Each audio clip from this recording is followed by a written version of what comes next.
So look, if you want to grow your wealth, your income, and increase the amount of time off, then these are the shortcuts that can help.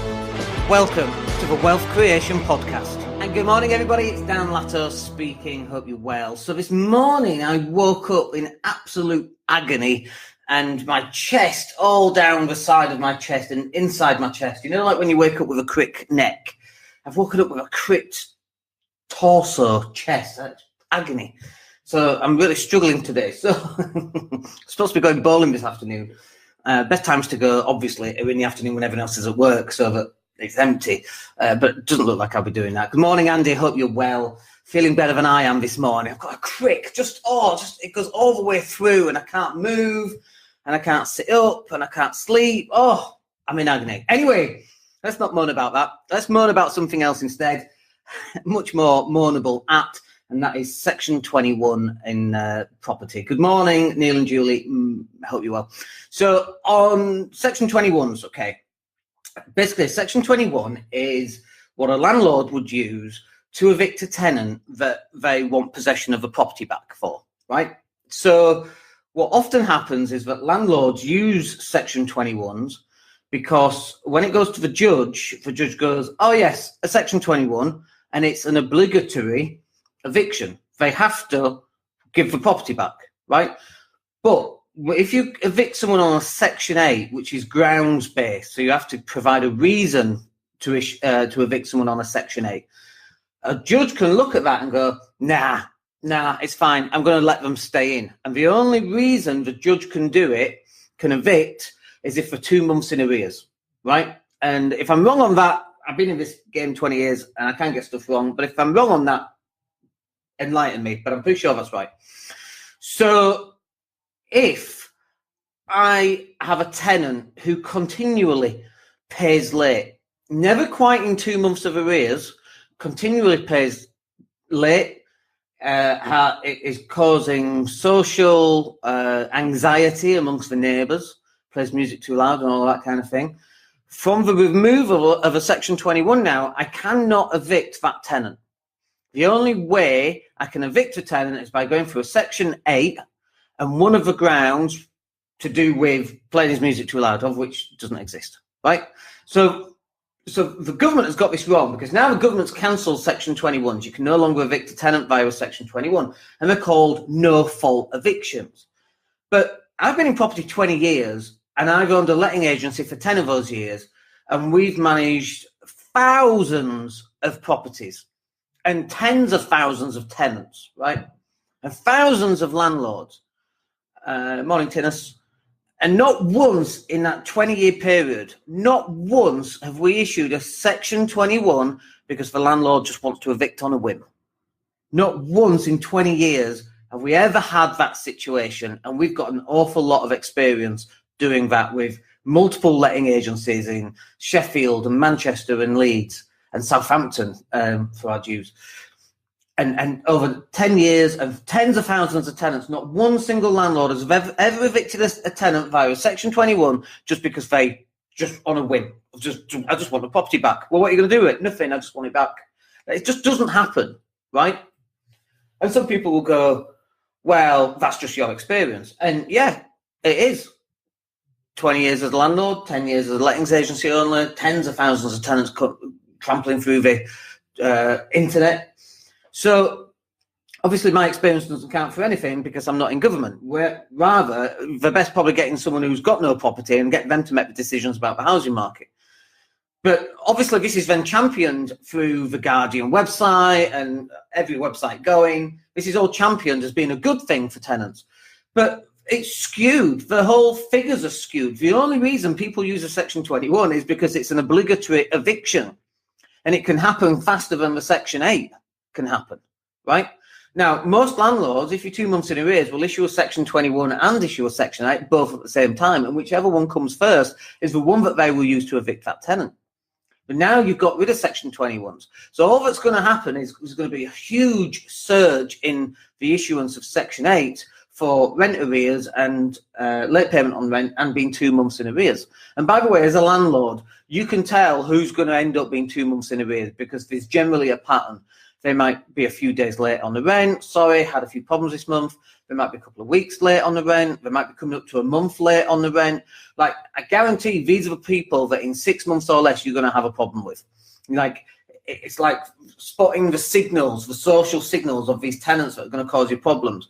We have a 3 strikes and you're out rule, by the way.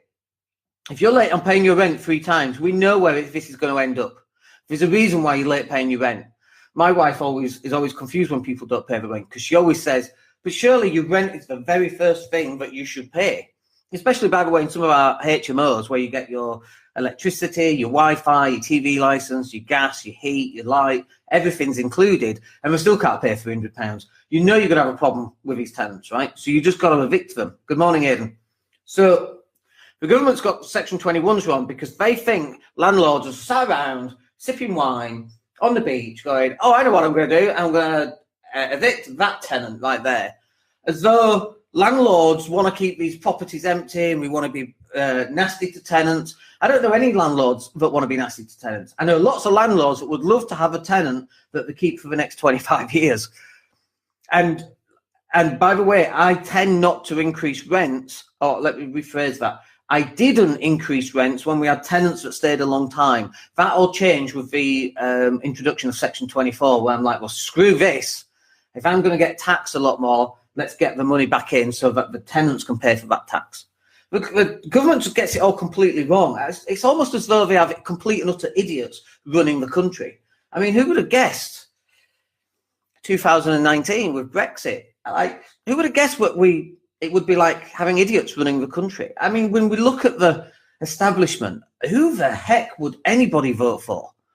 It's just bizarre. It's just crazy that we end up in this situation where we have a government that thinks all this, oh, I've got an idea, let's do this. It's just bizarre. So Section 21's they've gone, go down the Section 8 route. We're just going to see a huge surge in the issuance of Section 8. And Generation Rent and Shelter, they'll be up in arms. They'll be asking for rent controls at some point. And I do think rent controls will come through because it worked so well the last time, which I think was in the 70s, when landlords just didn't bother renting to anybody. They just took the properties off the market and sold them. And you know, and now, of course, we've got such a massive problem of homelessness, which is yet another government idea. And if you think homelessness is just an accident, you're completely and utterly wrong. Homelessness is a consequence of the ideas that the government's implemented, thinking, I know what we'll do. Let's mess with this. This will help. Let's remove interest rate relief on Section 24. That'll really help first-time buyers, because now first-time buyers, like, how is that even going to help first-time buyers? I don't even know what the connection is. All that does is push rents up. So landlords have to charge tenants more money. Tenants can now not save as much money towards deposit, and so they're staying in rented accommodation longer. It just doesn't even make sense. Like, it's a complete and utter disconnect on what that is. But do you know what? In my opinion, it's fine. It's all good. The government can do what the hell they want, because why can we do all the work? I said it without knowing what I was going to say. They can do whatever they want because we will just adapt and survive, because that's, as landlords, generally who we are. We adapt and survive. We don't stay, oh, well, here you go. Here's all my money for my mortgage interest relief that I'm not allowed to create anymore. We don't sit back and accept this stuff. We just push rents up. Landlords are leaving the sector. There's a pinch on available property. More tenants coming through. And lo and behold, they're now going, oh, wow, rents are going up. By the way, rents are only going up 2%.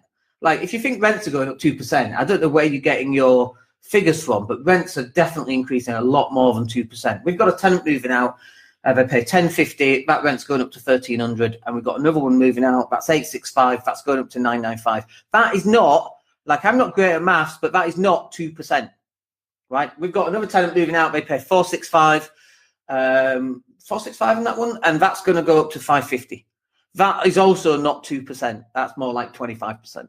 So if you think that rents are just going up slowly, I don't know where the office of National Statistics gets their figures from, but they need to come and have a word with them, and we'll show them this flat in 2011. Look at what it's rented for. The flats that we're getting, $750 for Well, actually, we're getting 895 on a flat. And by the way, I have all this data. Let's just go back to one of the very early ones. Let's go back to 2011, 8 years. This is October 2011. And let's just find the flat. There it is. 665 on a 2-bed in 2011. And we're now getting 895. So that's what? Another £330. That's a 50% increase in 7 years on that property. Isn't that amazing? It's 50% increase on a property in 7 years. Now, I'm praying, by the way, to a God I don't believe in, as an atheist. I'm praying that that's going to happen again.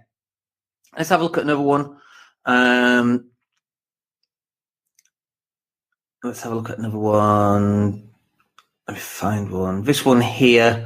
We used to rent rooms out at £195 going back in 2011. It looks crazy now. We look at that. But that same room now is going for £325. Again, it's another 50% increase. Do you know what I mean? It's like, not all of them are going up 50%, but a certain percentage are. Some of them have only gone up 20%. Just depends what it is. So rents are on the up. Get your fingers out of the housing market, dear government. That is my advice to you, because you are making a mess of it like you've made a mess of everything else. You made a mess of Brexit, a decision which should never have gone to the people. That's why we vote people in, to take care of those decisions about complicated subjects like Brexit. Nobody understands what the consequences are going to be. We shouldn't be making these decisions, and the government needs to keep their grubby little fingers out of the private rented sector, because you're ruining it. And you're not ruining it from a landlord's perspective. You're certainly making it more challenging. You're ruining it from a tenant's perspective, who are going to struggle in 5 years' time to rent somewhere below £1,000. And a room rate, it'll be £500 instead of £300, because rents are about to shoot up. You're messing with the ability for landlords to evict bad tenants. And let's not be misguided here. There are a lot of tenants who are very good. There are a lot of tenants who are absolute utter bastards, who don't pay their rent, don't move out, trash the place, and then get housed by Leeds City Council. And we know that this happens because we've had tenants time after time after time, those on DSS, LHA, local housing authority rent. They trash it, and the housing authority just put them into another house, and so it's brand new and it's fine, and leave it to us to chase the tenant. And that's why we don't accept tenants on benefits anymore. That, and the fact that we have to, one, wait 8 weeks to get that rent, and two, the rent then goes into the tenant, who's now got £1,000 sat in his bank account because of universal credit. Everything gets paid once. They have a bailiff at the door. They owe £1,000. That money then goes to the bailiff to get them off the bat. Now they're going to be late on rent. 2 months later, got no rent, go through eviction, and they have to move on to the next council house. It's just a complete and utter mess. Just let economic forces work. And if you want to help tenants, help at the basic level and work upwards. The trickle up idea that I keep talking about, which is providing support for people at the bottom end. Training. People on benefits need to go to work in order to get those benefits, or training, one of the two. You can't just hand money out and go, there you go, do nothing for it. One of my houses was kids who are 22, who are drug dealers. Everybody knows the drug dealers, and they get housing benefit and job seekers allowance and all the rest of it, and they ain't going for a job. Why would they go do a job? Because they're making so much money selling drugs. Everybody knows it. It's crazy. I just don't understand it. Anyway, we ranted on quite a few various things in the property market today, and maybe it's because I've got this crick in my chest and it's really painful. So I'm frowning a lot this morning. I'm a bit grumpy, I think, because I'm in pain, God damn it. I'm in pain. So anyway, that will do us for today. I'm going to go take some painkillers and hopefully be better. I'm supposed to be bowling later. So I think I'll have to cancel that. And I think I'm just going to sit on the couch and watch last night's playoffs basketball game. Other than that, we will catch up with you tomorrow. Now, we are on Easter holidays here in Spain. So Thursday, Friday, and then Monday through Friday next week. Everybody's here at the house. I've given them instruction they have to go walk the dog so that I can do my podcast, because I don't want to miss out on doing the podcast because I enjoy them. So hopefully we will catch up with you tomorrow at 8 a.m. if we can just get it working. Otherwise, we'll catch up with you as and when. Other than that, have a wicked Wednesday, and we'll speak to you soon. My name's Dan Latto. Take care. Hey, it's Dan here. Thank you for listening. Really appreciate each and every one of you.